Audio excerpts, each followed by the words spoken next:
चल बैठो, अपने अपने स्थान पर बैठ जाएं आप लोग।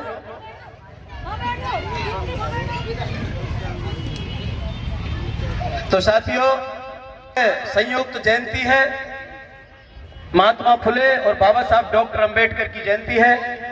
क्योंकि साथियों, ये बात मैं आप लोगों को इसलिए बता देना चाहता हूं कि बाबा साहब डॉक्टर अंबेडकर ने किसी को गुरु माना है तो गुरु माना है।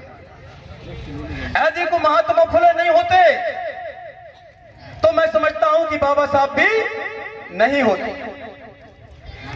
महात्मा फुले ने लेकर के 1848 में आज जो हम और आपकी आवाज निकलती है, आज हम शिक्षा की बात करते हैं, यदि को महात्मा फुले दुनिया में नहीं आते तो मैं समझता हूं ये 6743 समाज के जो लोग हैं उनकी आज लेकर के कैंची से जवान काट ली जाती, महात्मा फुले नहीं होते तो। 1848 में शिक्षा का दरवाजा किसी ने खोला है हमारे और आपके लिए, तो महात्मा ज्योतिबा फुले ने लेकर के शिक्षा का दरवाजा खोला। और इतना ही नहीं साथियों, महात्मा फुले के बाद लेकर के उनकी पत्नी सावित्रीबाई फुले 1849 में लेकर के आज जो माता बहनें बैठी हैं, जो पढ़ लिख करके तैयार हुई हैं, और एक समाज की महिलाओं की बात नहीं करना चाहता हूं साथियों, इस समाज की कोई भी वर्ग की महिला हो उनको पढ़ने का अधिकार नहीं था।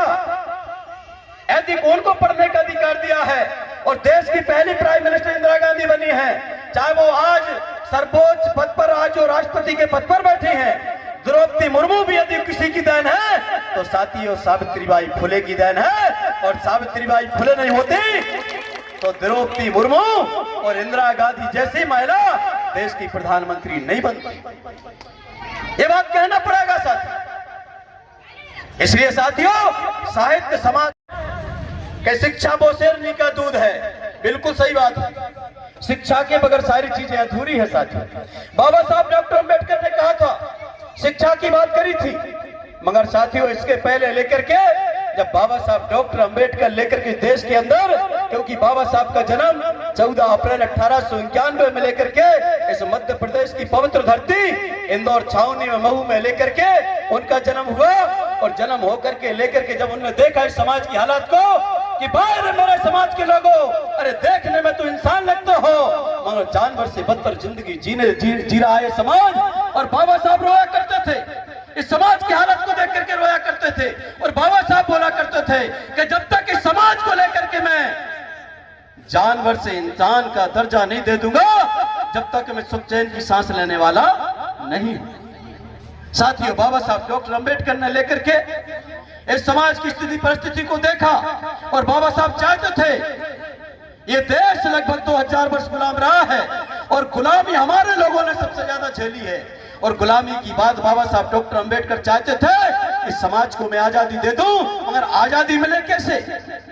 आजादी के लिए सिर्फ एक ही रास्ता था, भारत देश का कॉन्स्टिट्यूशन, भारत देश का संविधान। और मैं संविधान बनाऊंगा, और जब मैं संविधान बनाऊंगा इस समाज को लेकर के धन धरती पे अधिकार दूंगा, नौकरी चाकरी पर अधिकार दूंगा, पढ़ने लिखने का अधिकार दूंगा। अरे जिसके पेट में रोटी है, पेट में रोटी देने का काम करूंगा, बदन पे कपड़ा देने का काम करूंगा।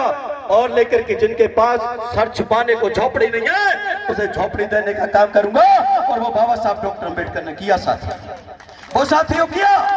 और बाबा साहब डॉक्टर अंबेडकर कहते थे, है मेरे समाज के लोगों, तुम 6743 जाति में बटे हुए लोग हो। बाबा साहब डॉक्टर अंबेडकर बहुत दुखी थे, जातिवाद का विरोध करते थे। और लास्ट में आपको पता है कि जब इस जातिवाद से लेकर के बाबा साहब डॉक्टर अंबेडकर जब दुखी हो गए तो 14 अक्टूबर 1956 को लेकर के क्या कहा?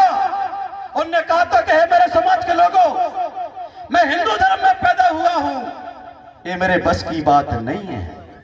डॉक्टर अंबेडकर ने क्या बोला था 14 अक्टूबर 1956 को कि मैं हिंदू धर्म में पैदा हुआ हूं, ये मेरे बस की बात नहीं है, मगर ये मेरे बस की बात है कि अब मैं लेकर के हिंदू धर्म में मरूंगा नहीं, ये मेरे बस की बात है, बस की बात नहीं है। और बाबा साहब डॉक्टर अंबेडकर ने लेकर के 14 अक्टूबर 1956 को लाखों बोतल और लाखों लोगों के साथ इस दलित, पिछड़े, आदिवासी और जो हमारा 6743